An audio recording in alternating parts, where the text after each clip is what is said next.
تو عام طور پہ ٹینک کی جنگیں جو ہیں وہ میدانوں میں لڑی جاتی ہے, ریگستانوں میں لڑی جاتی ہے, تو that is why they are painted with those colours. اچھا, تو پرندے جو شہر میں ہیں وہ اس کو نہیں دیکھ سکتے ہیں, چنانچہ اس کی تعداد خوب زیادہ تھی اور اس کی تعداد بہت کم شہروں کے اندر. پھر یہ ہوا کہ لوگوں نے بڑا شور مچایا کہ ادھر اتنا کالا دھواں آتا ہے, ہمارے ماحول کو یہ پلید کرتا ہے. تو لاہور سے بھی زیادہ خراب حالات تھے اس زمانے میں لندن کے. تو پھر حکومت نے یہ ممانعت لگائی کہ آپ کوئلہ نہیں جلا سکتے شہر کے اندر, اور کچھ بڑی ان کے اوپر اور پابندیاں بھی لگیں کہ اگر آپ کو لکڑی جلانی ہے تو آپ کو اتنے فاصلے پر ہونا چاہیے, کوئلہ جلانا ہے تو اتنے فاصلے پر ہونا چاہیے. نتیجہ یہ کہ ادھر ہوا صاف ہونے لگی, اور جب ہوا صاف ہوئی تو پھر ان کی تعداد بڑھ گئی, ان کی تعداد گھٹ گئی. گویا کہ یہ اس بات کی دلیل ہے کہ جب ماحول سپورٹو ہوتا ہے تو اسی حساب سے تعداد بڑھتی ہے یا گھٹتی ہے.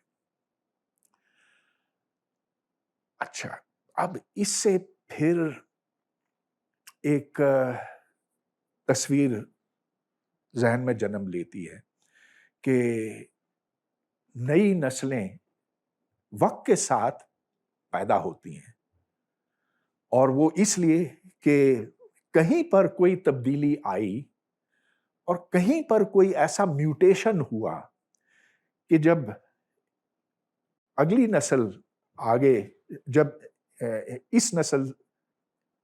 اس نسل کے ایک فرد نے آگے اپنی نسل کو بڑھائی, تو جو اولاد ہے اس میں کوئی تھوڑی سی تبدیلی آ گئی تھی, کوئی فرق آ گیا تھا. عام طور پر تو یہ ہوتا ہے کہ جب وہ فرق آتا ہے تو وہ اولاد سروائیو نہیں کر سکتی, لیکن اگر اس کو ماحول ایسا ملے تو پھر وہ اپنی تعداد آگے بڑھا سکتی ہے. ایک بہت اب ایک جامع پکچر سامنے آنے لگی جس کو کہتے ہیں, اور یہ ٹری آف لائف یہاں تنے سے شروع ہوتی ہے. تو یہ تنا ہے جو شروع کے زمانے تھے, اور جو شروع کا زمانہ ہے سمجھ لیجئے کہ وہ آج سے کوئی 2-2.5 ارب سال پہلے کی بات ہے. زمین خود 4.5 ارب سال پرانی ہے, 4.5 billion years old. لیکن شروع کے زمانوں میں زمین بہت زیادہ گرم تھی, اتنی گرم کہ وہ پگھلی ہوئی حالت میں تھی. پھر کوئی تقریباً 0.5-0.25 بلین سال گزر گیا تو پھر اس کی سطح جمنے لگی, آتش فشاں پہاڑ تھے, گرمی اس قدر زیادہ تھی کہ جاندار کا ہونا ناممکن تھا. لیکن اس کے کوئی 1 ارب سال کے بعد جو شروع کے جاندار ہیں وہ وجود میں آئے, جو پروکیریوٹس کہلاتے ہیں, اور پھر اس کے بعد یوکیریوٹس. تو وہ تو اس سے پہلے کی بات ہے, مطلب یہ کہ میں ادھر کی بات کر رہا ہوں جو اس سے بھی نیچے. یوکیریوٹ سے پہلے خلیے, پہلے سیلز بننے لگے. Cells, you know what a cell is? What is a cell?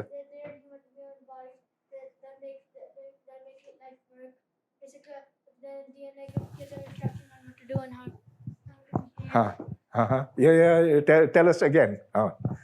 Again, tell us what is a cell?